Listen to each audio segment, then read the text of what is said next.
5.3, Council's October Performance Report. Mr Green. Right through you, Mr Chairman. We've had an interesting month, which has been started off with a bit of flooding in Kinloch, brought about by the development that's happening out there and some failing of some stormwater systems. I think kudos has to go to the staff and the contractors who worked out on that site. I think it's the first situation that I've ever known that council's been a party to flooding people's properties, and yet by the end of that day we had an email from the affected parties thanking us for our response, which was quite a position to get to. So unfortunate situation, but resolved quite nicely. Secondly, we've spoken earlier this morning about the spring growth and our staff shortages around our reserves, so no point in that. In the performance report, and that is an area which we are getting a lot of feedback from, and we're also aware of that feedback from the community about the state of the reserves and that they're not up to the normal standard that we all enjoy. As I spoke to you this morning, we have got measures in place to get on top of that, starting with a couple of students which we've employed on back end of weeding right now, so hopefully we can get on top of that very quickly. And then the other sort of out of our control one was the power cut last Thursday, which again we've spoken about and we'll be doing a debrief on, but obviously did provide some drama for our staff and contractors, who all worked very well over that period to make sure that water and wastewater systems and our buildings all continued the best that they could. So that's sort of the three unexpected bits from the month. The other big thing that's happened over the month for us was our council mark assessment, which is the LG&Z Excellence Assessment, which happened for a couple of days last week. And I know that you had a conversation with the assessors again this morning. I think it's fair to say that it was an enlightening process. The two gentlemen who came on site, I think they did 20 hours worth of interviews and discussions over the 2 days, including with the external, with the group of iwi and business leaders. And community leaders. It was really heartening to hear some of the feedback from iwi and the externals, the iwi and the business leaders, who all thoroughly enjoyed the process.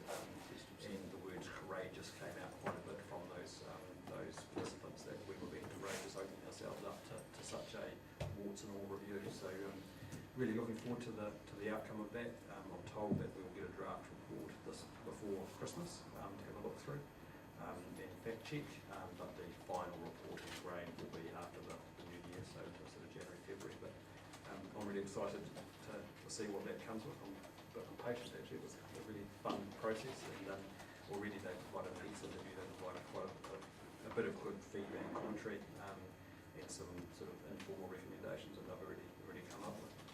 So those are sort of the four big things that I'll report on now, and then any questions on that, otherwise we'll get straight into the details. Okay, thanks Gary. Yeah, just following up on that report, we had our final debrief with those facilitators this morning, some of us councillors, so I think that appeared to go pretty well. So look forward, hopefully we might match our Standard & Poor's rating. All right, okay, Treasury Management, Mr Menhannon. Okay, I'll start with page 43. As you can see, that our level of debt is as we forecast. Our net debt position, if you take the two investment portfolios, is only 31 million. So we're probably carrying a bit more cash than we thought we would.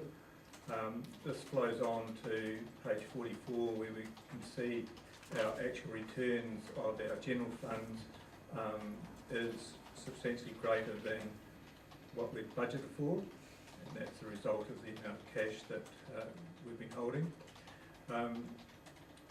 As far as our borrowing on page 45, you can see our interest costs are just slightly below what we budgeted, so it's another tick. If we move on to page 46, the TEL fund, and remembering we're still only 1.75 as the OCR, you can see we've got a 5.86% return on the TEL fund. We sold 160,000 Palestine Glass and shares during the month. It took us a week and a half to sell them because the market is pretty hard to move large parcels of shares in New Zealand, but our view was that the way retailing is at the moment, on the basis that we're in a break-even situation on those shares, we've received reasonable dividends to date, we just thought it was a good time to move out of that part of the market. And then in page 47, the actual... Sorry, Sorry. just in regards to those Hellison glasses, which I talked to you just before, we sold our full shareholding, wasn't that 260,000? No, it was 160,000. 160, oh, okay. So do we have another 100,000 somewhere else? No, we only held 160,000. Maybe I've raised this with yourself before, through you, Mr. Chairman. The March information of 2015 I've got says 260,000, as does my information of 28th of October 14. I was worked on the 260, so... Yeah, maybe 160. Okay, thank you.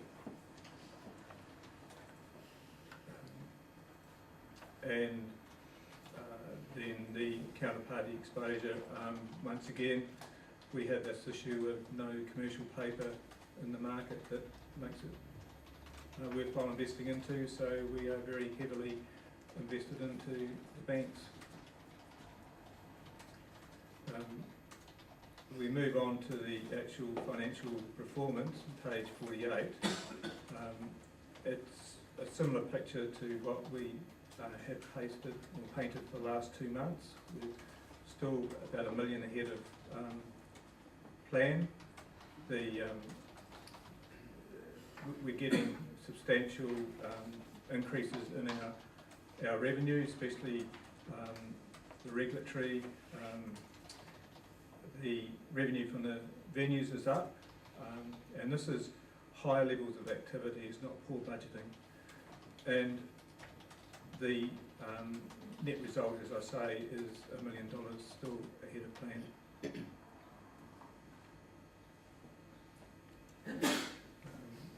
As far as the levels of, the areas of the business, I'll pass to my colleagues to inform, Okay. unless there's any questions. Thanks, Dennis. Thank you, Alan. Sorry. Excellent. That's all I can say is, it's all positive stuff, which is great. Just could I ask my fellow colleagues, could you read the writing on page 50 on your paper? Yep. Page 50 again. It's hard to read. Oh. It's got a We can make it bigger. Yeah,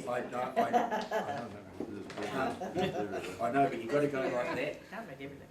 If that was that size, it would be brilliant, but I'm really struggling even in the written, and I can't read the one on the desktop, so. You can increase it. I know you can, but when you're trying to compare and move it, Oh, okay. so am I right or wrong, Mr. Chair? Wrong.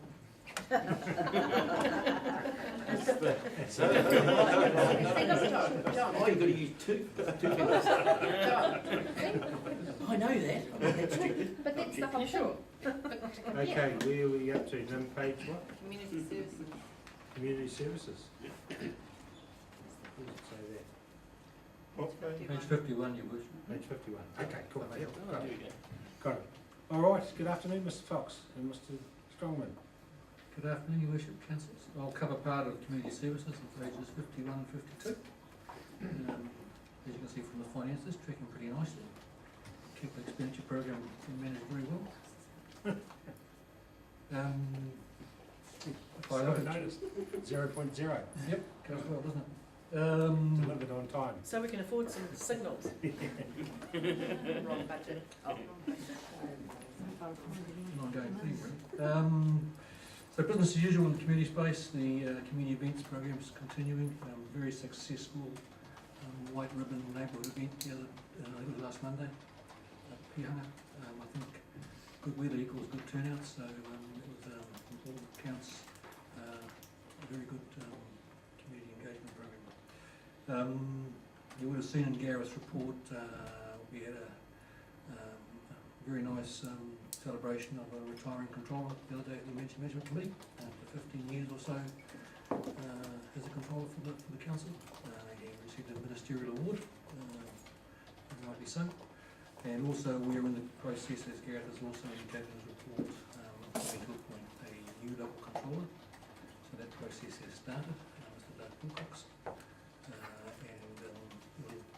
going through a more process of interviewing with police and chief executive. We'll come back to council, final approval by the joint committee, and anyone knows more about that from yesterday's meeting. So sorry, have you got someone? Yes, we have, Yeah. Mr. Douglas Wilcox. Oh, yes. Yep. Oh, great. So we've put him forward, and that process is in train currently, as Gareth indicated in his report. Just through the chair, it's a very bureaucratic process, so we endorse him to the joint committees, then interviewed formally, it goes back to the joint committee before it comes back to council, and then gets signed off by the joint committee. And we're about to, with the legislation changes, we'll be doing that process probably with local recovery managers going forward as well. So in the meantime, if there's an emergency, Yes, Your Worship, we are quite blessed in this council that we currently have two local controllers, one to your left, 2 doors down, yes, and one probably still behind me, I think.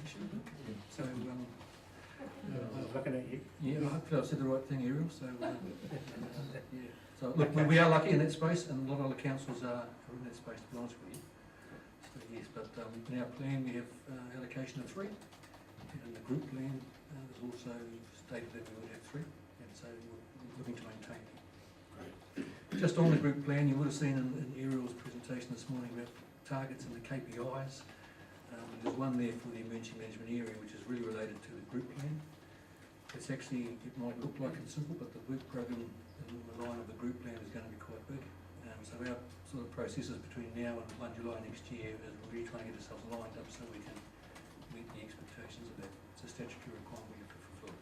And just through the chair, that not just are there those 43 actions under the current group plan, there is an amendment to the group plan going up for consultation in the new year to take into consideration the 2016 amendments to the civil defence legislation around strategic recovery, which will then flow into our district plan review and all sorts of different things. So yeah, there's going to be a lot of work needed to be done in that space, and yeah, we'll be pushing it on the board. And finally, from me, Your Worship, councillors, you would have heard from us previously that we are taking part in the White Signs Community Survey Project in collaboration with other councils and trusts, etc. There's a draft report currently being peer reviewed, and there should be a final report, I think, Tina, next February. It's really a tool to understand the community's perceptions of the place where they live, in short. So we'll have that for you probably February. Okay. That's me, Your Worship. Thank you, Mr. Fox. Water. Stronger. I'll take this as read, but on page 53, first of all, the operating revenue and the expenditure pretty much on track, tracking well there. I've got the capital expenditure is well down, but most of that is tied up with Waitahanui, and you'll see that on page 54, they've commenced that job. They've started out there at the southern end of Somerset and working their way through to the end of Victory Drive there now. You see all the pipes being welded and put in place. We have had an electricity break there, which was an issue that Mr. Green and myself were having a chat with Hewison about, which was an issue about not having that marked up correctly. They had that and they took the power out there for a little while as well. That's Waitahanui. No, that's at Victory Drive in particular. So there's a transformer there that feeds all of the new subdivision out to just past Whariwaka there. The contractor's doing Waitahanui. Yes, but Is that the one you're talking about? yeah, the connection point is where we start that contract, because it's a 6-month contract working our way down through to Waitahanui. We started just past, well, where Victory Drive is now, so the end of Somerset, basically, is where the water pipe started from. So was that our fault? No, it was not our fault. It So was we're working through that at the moment. Yeah. It appears that it's unison. Appears that it's unison in the marking of the line didn't go correctly, but we're meeting with them Thursday, I think it was, to go through. Obviously, there's quite significant health and safety risks around that, so that's something we are taking quite seriously. yeah, and we're waiting for that report. They're finishing their report, not that, so the report on that. Thank you. The other 2 water ones, Mapa Road Water Pump Station, it's red because it's well over time. Should be completed last financial year, but it's now planned to be done before Christmas, and failing that, it'll be just after Christmas. Motuapa is the end of January, after the summer peaks, we'll put those reservoirs in. So if there's no more questions on Councillor water. Just very quickly, going back to 54 Waratanui, consultation was taking place with that private Mary Road. It's going to the court. Does that affect the price of 2.9, and is the $1 million over we budgeted for included? This is just to the end of October, so will that extra million show next month? No. Sorry? Well, originally it was 2.9. 1.9 was from government, 1 million was from us, we've got another million over. No, so sorry, the project budget has been updated, so what you. Okay, that's fine. What about the talks in regards of the Mary Road? It's now been deferred to December. Does that affect any of the pricing we may have, No, depending on the outcome? no, that was the question I was answering before, sorry, no. Okay. The last one then is on page 56 about the Titoki upgrade. Last month it said the tender would be in November, now it's saying December. Has the tender been extended for that? I think that's closed, and we're bringing it over to you on the 12th of December. No, just, Tender went out in November and closed in December. okay, thank you. So it hasn't closed yet. All right. Thank you, Kevin. Transport. No, okay, so transportation, as you see, the operating revenue and expenditure again is okay. And again, it's the same thing that we're in the beginning of the construction year, and our capital expenditure is down. We're working our way through that. So Whare maybe Mr. Lewis can Ken and Winnie are working on that one, so. So that tender will be going out in the next week or two. The Hooker Falls footpath, they're See, on that site. started. It started, isn't it? Yes, they're Yeah. just about to say they're on site, building it. The minor improvement, that Amuri Road one is going out to tender, this week. The concrete footpath, Martha Road, that's, out for design at the moment. We spoke at length about the CBD. The LED street lights is out to tender at the moment, and they close before Christmas. So we've got two for the LED street lights. One's already closed, and one closes next Wednesday. So that's the two parts, one's installation and one supply of. Any other questions on transportation? As far as transportation? Any questions, queries on transportation? The LED, just to clarify, the LED is the lights in town, where they are? Yeah, it's primarily everywhere, although the arterial roads won't be converted because there is, we need to make sure that the spacing of the lamp poles are the correct spacing, and there's not necessarily a direct correlation between taking the light out and putting an LED light in. We don't want to end up with gaps in the middle, so What about the safeties under the shops? no, veranda lighting is not a council asset.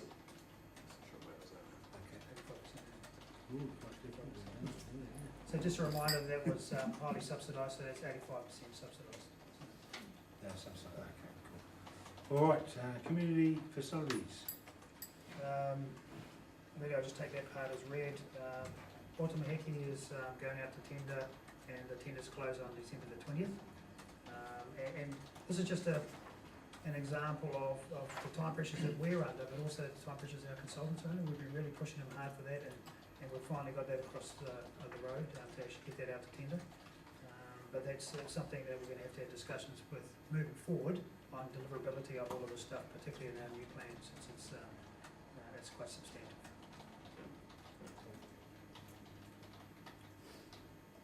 Okay, any questions of that?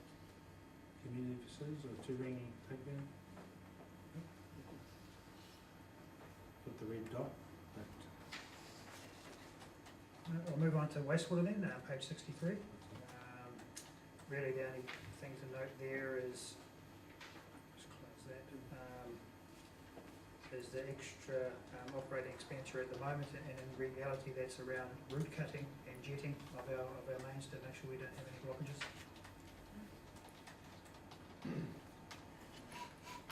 queries on wastewater?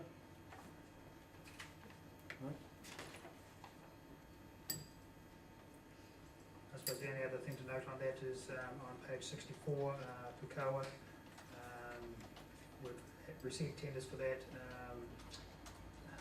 and done a full assessment. We're going to be recommending a contractor, and we think that we can get that, just to speed it up. We couldn't get it on for this agenda, it's under Gareth's delegation, so we'll look through on that process. Cool. Any other queries on wastewater?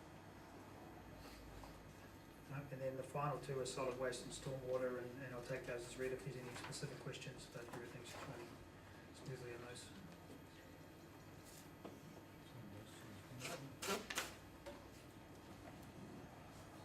Very good.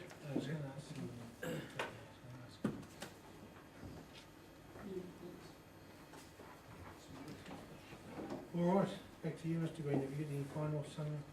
Oh, I finish up. I am first. Reports Sorry. to go, yeah.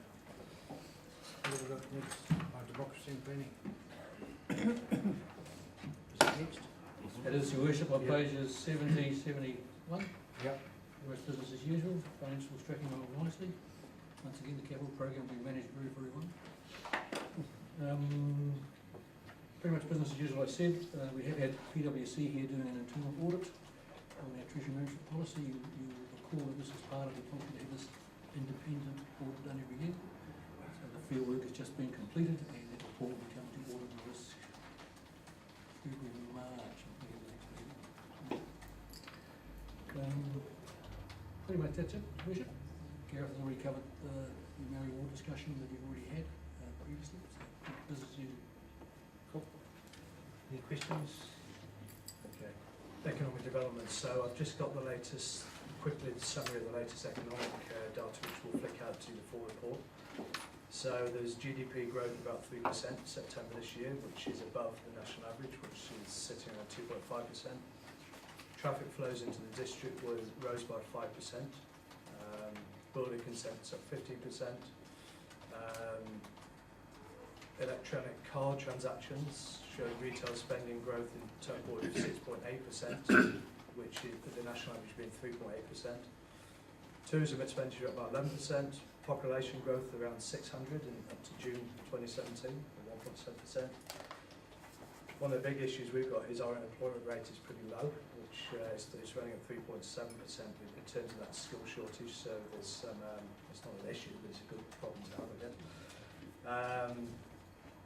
Yeah, so they're the main highlights. I'll flick out the main report, but if there's any queries, please answer. Any queries to John on economic development?